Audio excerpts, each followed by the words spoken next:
SSR super soldier 1939 இருந்து 1941 வரைக்குமான ஒரு சூப்பரான ஒரு புதுமையான ஒரு ப்ராஜெக்டை உருவாக்கியிருந்தாங்க சோவியத் ரஷ்யா.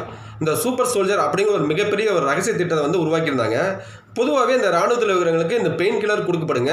ஆனால் அதுக்கு பதிலாக பார்த்தோம்னா கோல்டன் எலக்ட்ரோட்ஸ் அப்படின்னு சொல்லிட்டு ஒரு சிப்பை வந்து மூளையில் பொருத்தப்பட்டிருக்கு. அதுக்கப்புறம் பார்த்தோம்னா அந்த கைகளில் இருக்கிற அந்த எலும்பை அகற்றி அதுக்கு பதிலாக டைட்டானியம் பிளஸ் டிசஸை வந்து பொருத்தப்பட்டிருக்காங்க. இது எதுக்காக இது பொருத்தப்பட்டிருக்காங்க அப்படின்னா ஒரு கண்ணி வெடியிலையும் இந்த துப்பாக்கி சூடிலையும் மாட்டிக்கிட்டாலும் இவங்களுக்கு எந்த ஒரு பாதிப்பும் வராமல் இருக்கிறதுக்காகவும் இந்த டிஷ்யூவுக்கு எந்த ஒரு பாதிப்பும் ஏற்படாதாலும் வண்ணம் வந்து உருவாக்கியிருக்கிறாங்க இந்த ஒரு விஷயம்.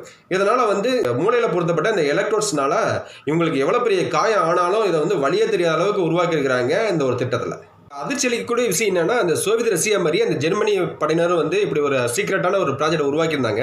இது எப்படி தெரியும்னா 1945ஆம் ஆண்டு இந்த அமெரிக்கா படையினர் வந்து ஜெர்மனி வந்து படையெடுத்து வரும்போது மிகப்பெரிய ஒரு ரகசிய ஒரு சீக்ரெட் ரூமில் வந்து ஒரு 300க்கும் மேற்பட்ட இந்த ரஷ்ய இராணுவத்தை வந்து கொல்லப்பட்டு அந்த தோள்களை வந்து உரிக்கப்பட்ட ஒரு நிலையில் இந்த உடம்பை வந்து கண்டெடுத்திருக்கிறாங்க இந்த அமெரிக்க படையினர்.